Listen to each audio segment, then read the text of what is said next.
இந்த வாரம் நாங்கள் வெபினார் கண்டக்ட் பண்ணுறோம். மொதல் வெபினார் வந்து is the Indian stock market still your best bet for long term growth. இந்த வெபினாரில் நாங்கள் வந்து இந்தியன் ஸ்டாக் மார்க்கெட்டில் லாங் டேர்ம் க்ரோத்துக்கு இன்னும் ஆப்பர்ச்சுனிட்டி இருக்கா இல்லையா அதை பற்றி நாங்கள் டிஸ்கஸ் பண்ணோம். செகண்ட் வெபினார் வந்து building conviction in uncertain time.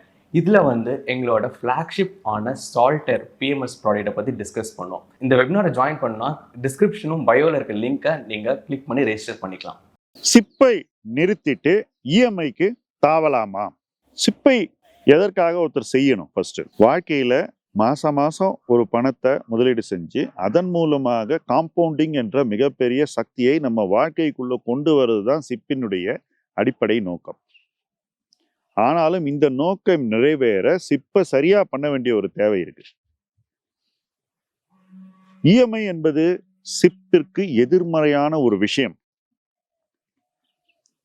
EMI கட்டும்போது முதல் 5 ஆண்டுகளுக்கு நீங்க வட்டி மட்டும்தான் கட்ட போறீங்க. சிப்பு பண்ணும்போது முதல் 5 ஆண்டுகள்ல உங்களுக்கு உங்க பணம் வளரப்போகிறது. சோ சிப் என்பது வளர்ச்சிக்கான ஒரு கருவி. இஎம்ஐ என்பது முதலில் வளர்ச்சியை தடை செய்யக்கூடிய ஒரு யுக்தி. அப்ப இஎம்ஐயே செய்யக்கூடாதா அப்படின்ற கேள்விக்கான விடையை தனியா தேடுவோம். இது ரெண்டுத்துக்குள்ள வித்தியாசத்தை இந்த வீடியோ மூலமா நம்ம புரிஞ்சுக்கணும். வித்தியாசத்தை புரிஞ்சுக்கிட்டா ரெண்டையும் எப்படி பார்க்கணும்ன்ற ஒரு சரியான பார்வை ஒருத்தருக்கு வர வேண்டும். சமீப நாட்கள்ல நான் நிறைய பேர் தங்களுடைய பெரிய சிப்பை நிறுத்திட்டு என்ன பண்றாங்க அப்படின்னு ஸ்டடி பண்றேன். ஒருத்தர் 1 லட்சம் ரூபாய் எஸ்ஐபி பண்ணிட்டு இருப்பார். வருஷத்துக்கு 12 லட்சம் ரூபாய் சேமிக்கிறாரு. சோ கிட்டத்தட்ட 8 வருஷத்துல அவரால் குறைஞ்சபட்சம் 96 லட்சம் சேமிக்க முடியும்.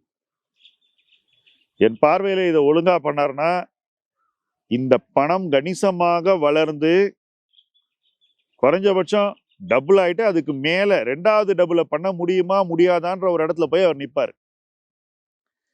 சோ இதை செய்பவர்கள்ட்ட இருக்கக்கூடிய ரொக்கம் கோடிக்கணக்கில் இருக்கும். 96 லட்சம் இன்வெஸ்ட் பண்றதுக்கு கோடிக்கணக்கில் இருக்கும் 8 வருஷம் கழிச்சு. இப்ப 8 வருஷம் கழிச்சு இவர் வந்து ஒரு வீடு வாங்க போறாருன்னு வச்சுக்கோ. அந்த வீட்டினுடைய மதிப்பு ஒரு 2 கோடி இருக்கும்னு வச்சுக்கோ.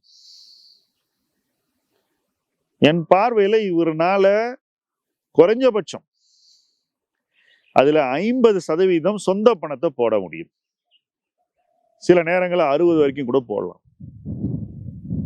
இது எஞ்சிய பணத்தை அந்த நேரத்துல தன்னுடைய சிப்புல ஒரு பகுதியை எடுத்து போட்டு இஎம்ஐ போட்டாலே ஒரு 7-8 வருஷத்துல முடிஞ்சு போயிடும். சோ இவர் வந்து 8-8-16 வருஷத்துல முதலீடு செய்யக்கூடிய மொத்த பணத்துல 75% எஸ்ஐபிக்கும் 25% இஎம்ஐக்கும் போகும். ஏன்னா முதல் 8 வருஷம் இவர் ஃபுல்லா எஸ்ஐபி பண்ணியிருக்காரு. 2வது 8 வருஷத்துல பாதி பணத்தை இஎம்ஐக்கு திருப்புறாரு. So 75% to SIP, 25% to EMI.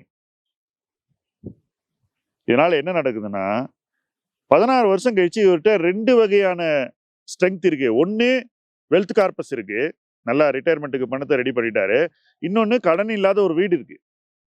எத்தனை பேர்கிட்ட இன்னைக்கு இது 2 இருக்குன்னு யோசிச்சு பாருங்க. 16 வருஷம் சேமிச்சவங்க கிட்ட. அப்ப இந்த மெத்தட் ஏதோ அப்படியே லெஃப்ட் ஹேண்ட்ல டீல் பண்ணிட்டு போற விஷயம் நினைக்கிறது எவ்வளவு தப்பு. சரி, இதுல இன்னொரு பாயிண்ட்டுக்கு வருவோம். எஸ்ஐபியே ஒரு 4-5 வருஷம் இவர் பண்ணியிருக்காரு. பண்ணிட்டு என்ன பண்றாரு? எஸ்ஐபியை ஸ்டாப் பண்றாரு.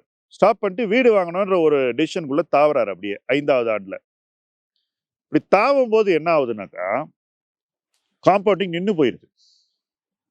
இவர் என்ன பண்றாரு? இந்த 1 லட்சம் எஸ்ஐபி பண்றது அப்படியே இஎம்ஐக்கு மாத்தி ஒரு வீடு வாங்கிறாரு. முதல் எங்க இருந்து வந்ததுன்னா இந்த எஸ்ஐபி பண்ணி சேர்த்த பணத்தை அந்த 25% யூஸ் பண்ணிடுறாரு. இப்ப இவர்கிட்ட என்ன இருக்கு? ஃபைனான்சியல் இன்வெஸ்ட்மெண்ட் 0, வீடு பிளஸ் லோன், மொத்த எஸ்ஐபியும் இஎம்ஐக்கு போகுது. ஸோ காம்பவுண்டிங் நின்று போயிடுது. இது சரியா அப்படின்னு கொஞ்சம் யோசிச்சு பாருங்க. இதுக்கு முன்னாடி நான் ஒரு சினாரியோ சொன்னேன், இது செகண்ட் சினாரியோ. சரி, எப்போ நீங்க மறுபடியும் காம்பவுண்டிங் ஆரம்பிக்க போறீங்க? இஎம்ஐ கட்டி லோனை அடிச்சு முடிச்ச அப்புறம் நான் காம்பவுண்டிங் ஆரம்பிக்க போறேன். இது எப்போ நடக்கும்? இப்போ ஒரு 5 வருஷத்துல ஆரம்பிச்சிருக்காரு இல்லையா, இன்னொரு 10 வருஷம் ஆயிரும் இஎம்ஐ கட்டி முடிக்கிறதுக்கு. ஸோ 15 வருஷம் கழிச்சு இல்லை 16 வருஷம் கழிச்சு பார்த்தாக்கா இவர்கிட்ட என்ன இருக்கும்? கடன் இல்லாத வீடு இருக்கும், நிதி சொத்து ஒண்ணுமே இருக்காது. நத்திங். இதுதான் சினாரியோ 2. ஸோ எப்போ இஎம்ஐ நம்ம லைஃப்குள்ள வரணுங்கிறது சாதாரண டிசிஷன் இல்ல.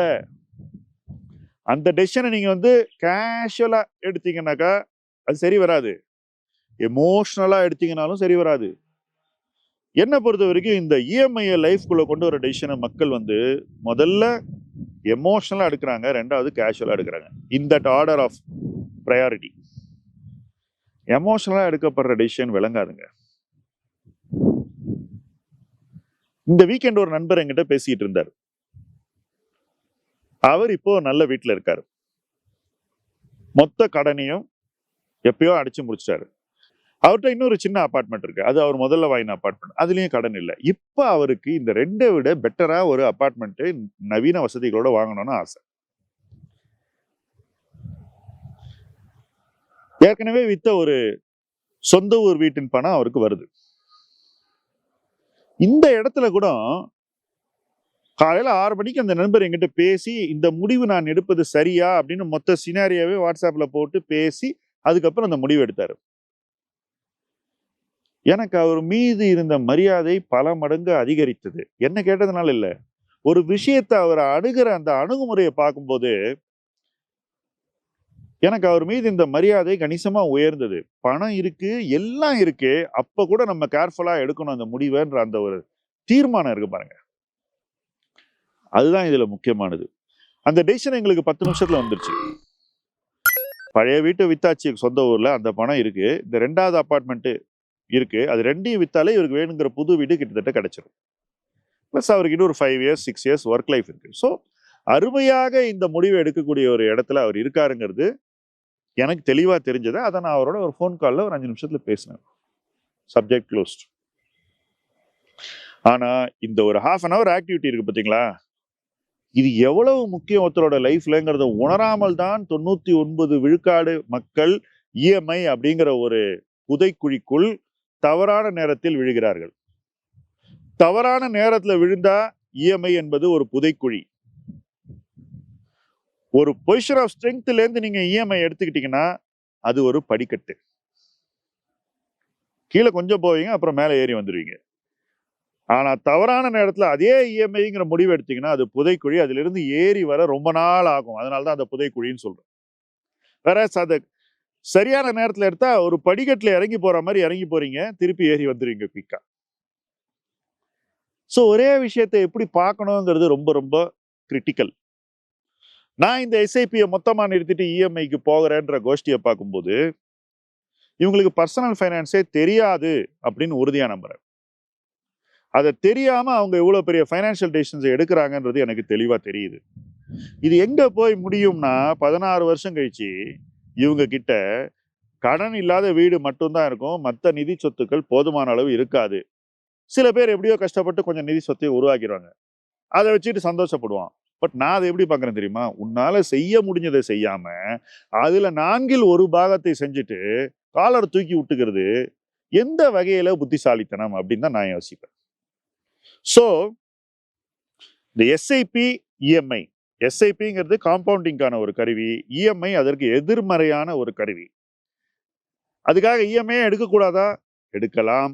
எப்ப எடுக்கணும்? இந்த எஸ்ஐபி உங்களை ஒரு இடத்துக்கு உயர்த்தி கொண்டு போன பிறகு அதிலிருந்து கொஞ்சம் பணத்தை எடுத்து வீடு வாங்க நீங்க முதலாக போடும்போது இஎம்ஐனுடைய மதிப்பு கணிசமா குறைஞ்சிரும். ஒரு 16 வருஷ லைஃப் சைக்கிள்ல வெறும் 25% பணம் தான் நீங்க இஎம்ஐக்கு கொடுத்துருக்கணும். அந்த பணத்தை வச்சே நீங்க கடன் இல்லாத ஒரு வீட்டை உருவாக்கி இருக்கணும். எவ்வளவு பேர் பண்ணிருக்கீங்க?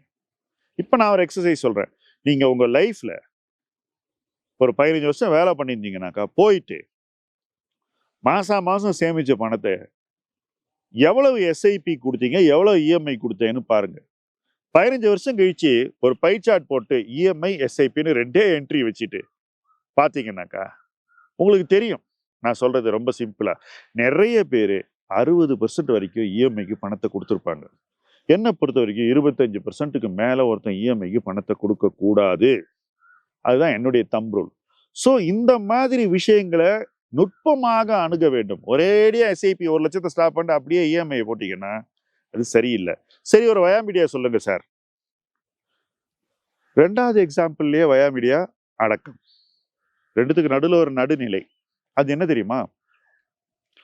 நீங்க எப்ப இஎம்ஐ ஆரம்பிக்கிறீங்களோ அப்ப மேக்ஸிமம் உங்க எஸ்ஐபியை நீங்க பாதியா குறைச்சிக்கோங்க, மீதியை இஎம்ஐக்கு போடுங்க. அப்ப என்ன, எஸ்ஐபி இன்னும் கம்பவுண்டிங்க தொடர்ந்து பண்ணிக்கிட்டே இருக்கும். ஸோ 2 பக்கமும் ஒரு பேலன்ஸ் இருக்கும். ஸோ எடுத்தோம் கவுத்தோன்ற ஒரு முடிவெடுக்கக்கூடிய ஒரு அணுகுமுறையை நீங்க வாழ்க்கையில கொண்டு வர மாட்டீங்க. ஒரு பேலன்ஸ்டான அணுகுமுறையில எப்பவுமே இருப்பீங்க. அந்த பேலன்ஸ் தான் ஒருத்தனை உயர்ந்த இடத்திற்கு கொண்டு செல்லும். அவனுடைய பணிக்காலத்தில் சம்பாதித்த பணத்தையும் சேமித்த பணத்தையும் சரியான வழியில் வளர்த்தி அவனை உயர்த்தும். ஸோ இந்த உயர்வு என்பது நாம எடுக்கக்கூடிய வாழ்க்கை முடிவுகளில் அடக்கம். எவ்வளவு சம்பாதிக்கிறோம் அப்படிங்கிறது அடக்கம் இல்லை. அதை எப்படி நாம பர்பஸ் பண்றோம், எதை நோக்கி நம்ம அதை செலுத்துறோங்கிறது ரொம்ப ரொம்ப முக்கியம். இதையெல்லாம் எந்த அளவுக்கு நம்ம முக்கியத்துவம் கொடுத்து பார்க்குறோம் அப்படிங்கிறத நீங்க தாராளமா கமெண்ட் செக்ஷன்ல எழுதலாம். அப்படி சொல்லக்கூடிய கருத்துக்கள் தான் ஒருத்தனை மேம்படுத்தும், பண்படுத்தும், முன்னேற செய்யும். ஏன்னா நம்ம தொடர்ந்து நம்ம இம்ப்ரூவ் பண்ணிக்கிட்டே இருக்கோம். Life with finance is a game of self improvement. அந்த கேம்ல இணைந்து ஜெயிப்போம். முதலீட்டு களம் உங்கள் களம். நன்றி.